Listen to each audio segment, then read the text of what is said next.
Salut à tous, c'est Jug, bienvenue sur The Wargame Syndicate. On se retrouve aujourd'hui pour le 30e épisode de la série Charge Auto et Chaffraté.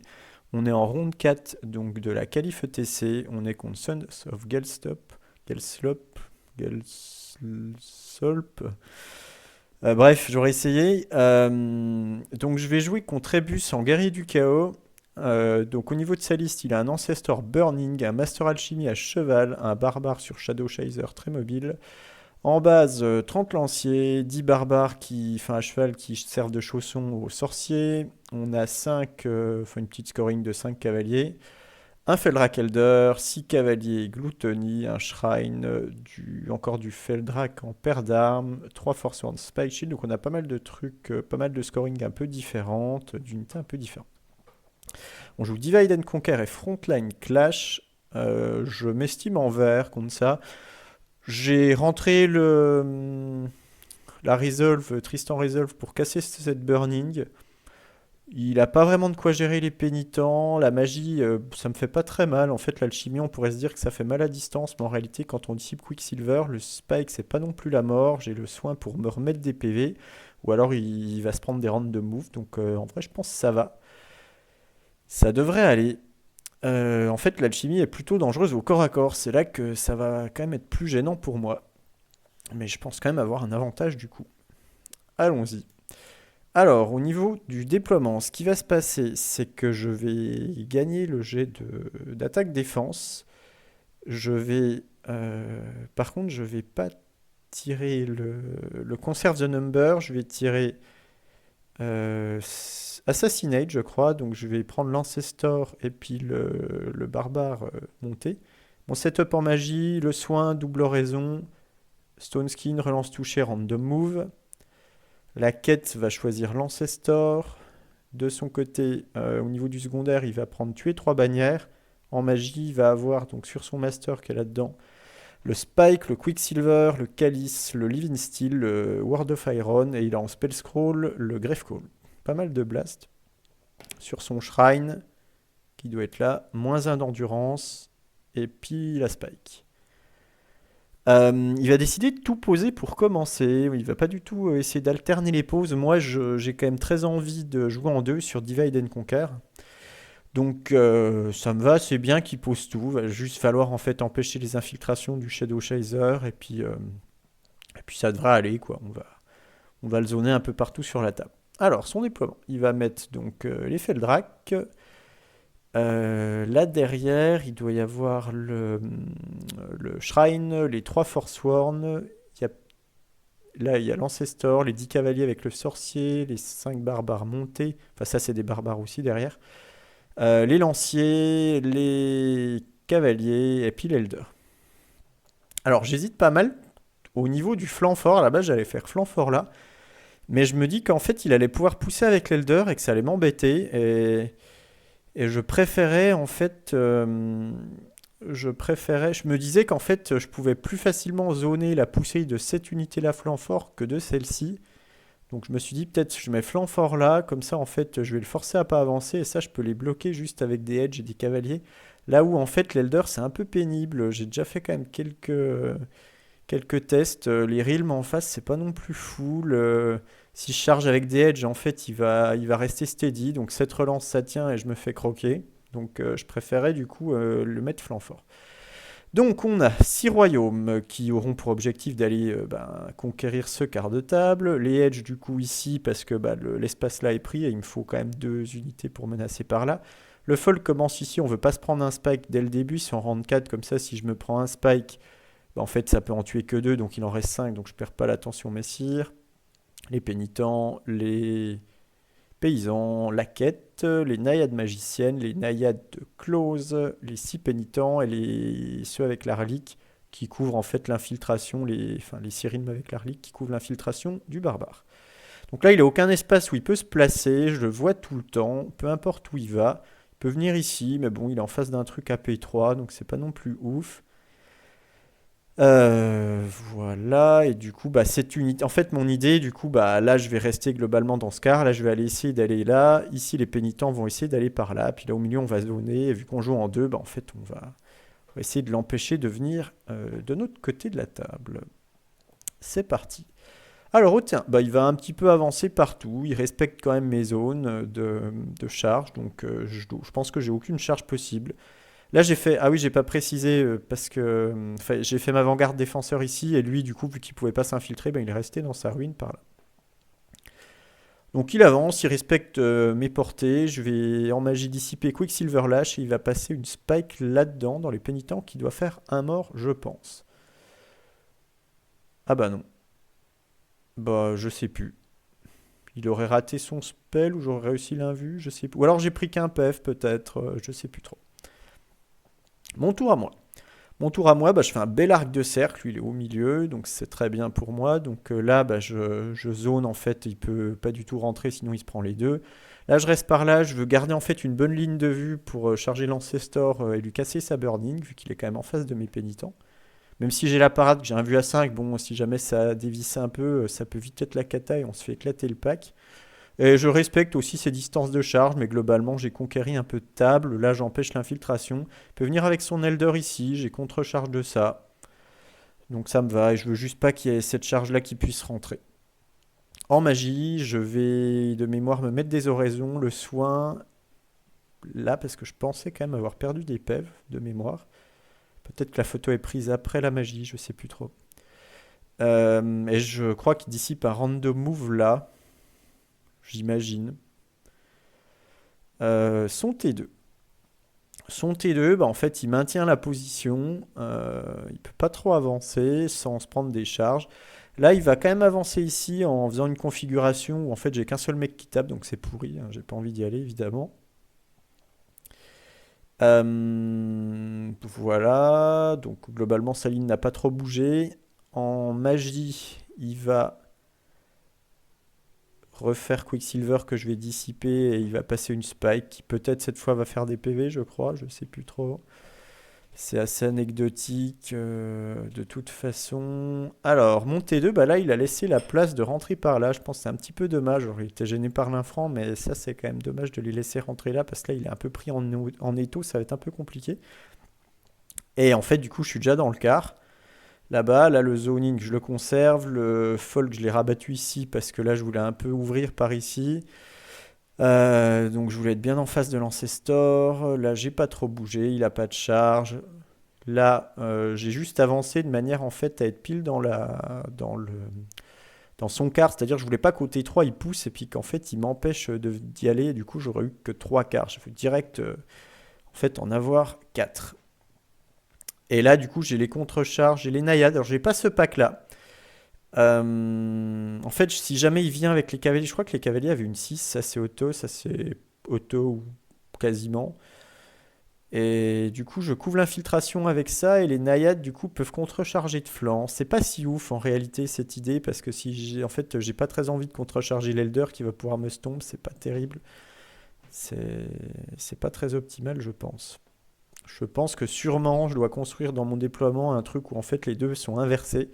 C'est-à-dire je couvre l'infiltration avec les naïades et boum, on arrive en contrecharge de flanc avec des rangs. C'est comme ça, on lui casse ses rangs, on amène des trucs qui sont plus solides que les naïades, et en plus c'est de la F6, donc c'est beaucoup mieux de contre... Et il y a une bannière, c'est beaucoup mieux de contrecharger avec ça. En magie. En magie, je pense que je mets des oraisons. Je ne fais pas très original. Son T3. Son T3, il va activer. C'est le tour où on va jouer le Divide and Conquer. Hein. Donc là, il vient avec Elder et puis le barbare. Donc là, c'est ce que je vous disais, en fait, c'est que du coup, c'est ça qui doit venir en soutien. Donc c'est un peu chiant quand même, parce que c'est pas idéal. En fait, je préfère revenir avec des realms à la base. En fait, je me disais peut-être qu'il va me chaffer avec ça, mais avec le Shadow Chaser. Donc en fait, ça change pas grand-chose. Mais en réalité, s'il vient avec ça, s'il chaffe ici, ça veut dire qu'il est venu tout seul avec l'Elder. Donc c'est quand même pas terrible pour lui. Et ça, c'était quand même loin. Ça pouvait rater sa charge, donc bon, là je pense que les deux doivent être inversés en réalité. Il vient chaffer avec les barbares juste ici, donc je ne peux charger nulle part. L'Ancestor pousse par là, les Forsworn poussent ici. En magie, bah, il va... Ah non, il y a un truc à noter, les barbares se barrent par ici, le Shrine aussi pour blaster là, et en fait son sorcier vient là derrière pour aller booster score à corps. Il va prendre 4 dés.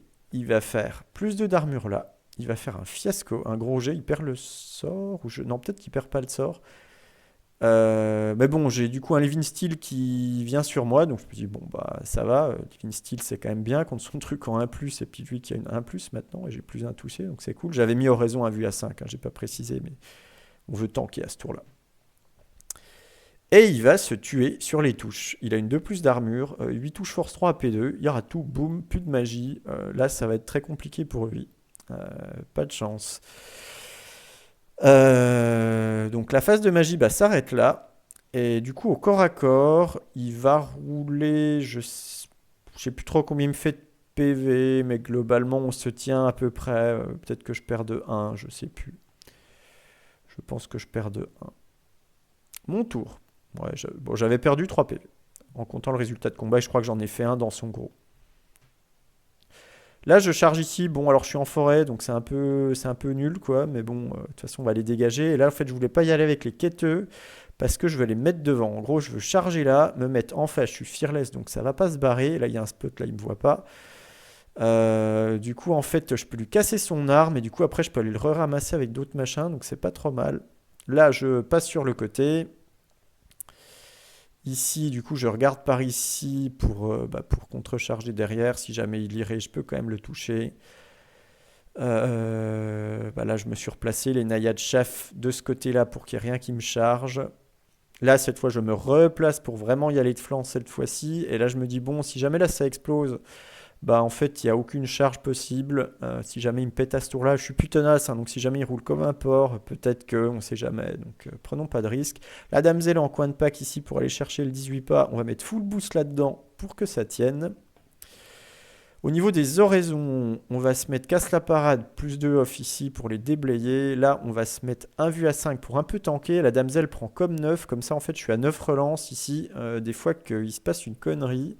Parce que là, il a un rang, bannière. Moi, j'ai charge, bannière. Donc, on se tape dessus et c'est tout. Moi, j'ai des vieux paysans. Bon, c'est pas ouf. Peut-être qu'il fallait pas les mettre dans le bois. Mais bon, j'avais pas très envie de mettre des bons cavaliers dans le bois qui allaient tester les DT. Donc, bon. Voilà. En magie, je pense que je passe Stone Skin, Soin, et qui dissipe relance touché. Je sais plus. Je sais plus trop. Bon, au cas qu'ici, j'en déblaye au moins un, je crois, il se transforme, ou deux, je sais plus. Là, je crois que je perds de 1, mais je suis encore steadfast, donc ça tient. 9 relances, c'est bon. Et là, on se tient à peu près. Ouais, on se tient à peu près. Il m'a refait. Ouais, non, j'ai dû passer un soin parce que je dois avoir soin Stone Skin, je pense. Il a dû dissiper relance touché, à mon avis. Peut-être qu'il a viandé une dissipe. Je crois que c'était la phase 8 à 4 et que j'ai passé les deux. Ouais, je pense que c'est ça, du coup. Enfin, j'ai tout passé. Voilà. J'ai Stone Skin et puis le soin. Donc, en fait, du coup, je crois que je gagne le combat, même cette fois. Donc, les deux tiennent. Là, ça a tenu. Là, il s'est transformé. Il y en a deux. Son tour à lui. Son tour à lui. Ah oui, du coup, j'ai pas précisé, mais à monter 3 du coup, j'avais pris le divide parce que j'ai éclaté ça. Donc, c'est plus scoring. Lui, il en a une là, et puis là. Mais du coup, là, ça, il avait pas le mouvement pour aller jusqu'à ici. Donc, du coup, bah, j'en ai 3. J'en ai 4 et il en a que 3. Donc, je prends un premier pion de primaire. Son tour. Son tour, bah, là-bas, il va courir ici pour aller me forcer à prendre le vis-à-vis. Là, il charge. Là, il se replace. Là, il se replace un petit peu. Là, il va pas charger, mais il va me tirer dessus avec ses armes de jet. Là, il recule un petit peu. Comme ça, je le ramasse. Il me re-ramasse. Mais bon, je vais pas y aller avec ça. Je vais pouvoir chaffer. Là, il commence à être un peu à court de ressources. Il a plus de magie. Ça va être très dur. Et puis bon, bah là, c'était déjà au crack. Magie, bah il en a plus. Enfin, du coup, il a Spike là-dessus et un -1 d'enduit. Il fait -1 d'enduit là pour un peu me tirer dessus. Et puis un Spike là-bas que je dissipe. Ou là, je sais plus trop. Là, je pense, non, il y avait une petite ligne de vue. Je dois remettre une oraison 1 vue à 5, je pense, là-dessus. Euh, Cac, bah je gagne. Et je crois que ça fuit. Et que lui tient. Ici, je vais les éclater, je vais les décimer, ils vont fuir et je vais poursuivre par là. Là, je vais les achever. Ici, je casse l'arme et il me fait qu'un PV, je crois. Donc j'ai la parade, hein. Donc il est à 4 lances, vu qu'il a la haine. Il a plus que 6 attaques, il blesse à 2. Et j'ai une 5, une 5. Et il me fait. Alors, il est pas sûr de me tuer du tout, hein, mais il me fait qu'un PV. Du coup, j'ai un 7 sec que je tiens. Et du coup, je suis là. Et en plus, en fait, je le vois ici. C'est-à-dire que là, j'ai la ligne de vue. Il faut qu'il se reforme de flanc s'il veut s'en sortir. Bon, du coup, j'éclate ça, j'irai. Là, ça tient, mais lui a fui. Mon T4, ben du coup en fait je prends une photo finale, mais en fait on va s'arrêter là. Il va déposer les armes. Alors c'est pas encore, il lui reste encore des trucs, mais globalement je pense que je vais quand même bien tout ramasser. Je vais pouvoir charger. Ouais, au tir il m'a fait un peu des PV. Je vais charger là, je vais les éclater. Ça va chaffer ici. Ça peut aller en soutien sur l'Elder qu'on voit plus, mais je crois qu'il y a encore l'Elder ici. Donc je vais prendre tout ça, ça va être chaffé, je vais les ramasser après. Là je peux aller de flanc, là je peux tenter ma chance ou alors juste courir par là pour encore prendre du primaire. Mais en fait je pense que à ce tour, en fait si j'éclate ça j'en ai 3 et même si je perds là c'est pas grave, il en a que 2, je vais reprendre l'avance. Et du coup il va déposer les armes et ça va faire un 20-0. Que dire de cette partie? Ben bon, ça lui a fait très très mal de rater enfin de perdre son magicien. Ça c'est clair que ça a quand même changé beaucoup de trucs. Ça fait qu'il a plus Uka qui devient, enfin, il a plus de sort quoi. C'est aussi simple que ça. Il a quand même voulu ouvrir la game, ce qui est sûrement un peu dangereux. Je pense que ça se passe quand même souvent comme ça. Je vais souvent avoir l'avantage. Je pense qu'il doit quand même me laisser venir. Je vais gagner le primaire et puis je prends. Enfin voilà, je lui mets sûrement pas autant. Bon après là, il me force à jouer aussi, hein. C'est quand même des choses qui comptent de forcer à jouer l'adversaire. Ma partie, je pense que là j'ai un peu. Là, ça s'est bien passé, mais en fait, je pense qu'on peut regretter le fait que là, j'ai ma contre-charge de flanc, c'est pas mal. Et là, je me replace pour l'infiltration, mais en réalité, je pense que ça. Ou alors, c'est eux qui peuvent couvrir l'infiltration, mais en tout cas, il faut vraiment qu'il y ait Realm de flanc, ou qu'il soit forcé de chaffer. C'est indispensable. Et d'ailleurs, je faisais attention à chaque fois qu'ils puissent pas double chaff les deux, hein, que je puisse en envoyer au moins une. Mais ça, je pense que c'est assez. Enfin, c'est une petite erreur de micro qui me coûte rien, mais qui est quand même notable. Il faut pouvoir envoyer ses realms pour lui éclater son rang et pour le faire dégager. Parce que là, je sens bien le coup de. Les Naiades viennent, c'est un peu un truc pourri. Ça suffit pas. Et puis en fait, il tient, s'il se relance, et puis il vient, et boum, je me fais défoncer. Il faut vraiment envoyer des realms à garder dans un coin de la tête. Ok, bah j'ai pas plus de choses à dire que ça sur cette partie. Au niveau de la ronde, ça va très bien se passer. On va caper. On met pas mal de grosses victoires et on a enfin, les matchs qu'on perd, on les perd pas de trop vis-à-vis des victoires, donc tout va bien. Allez, on va s'arrêter là pour ce rapport de bataille. Merci à tous de l'avoir suivi. Je vous dis à très vite sur la chaîne. Ciao.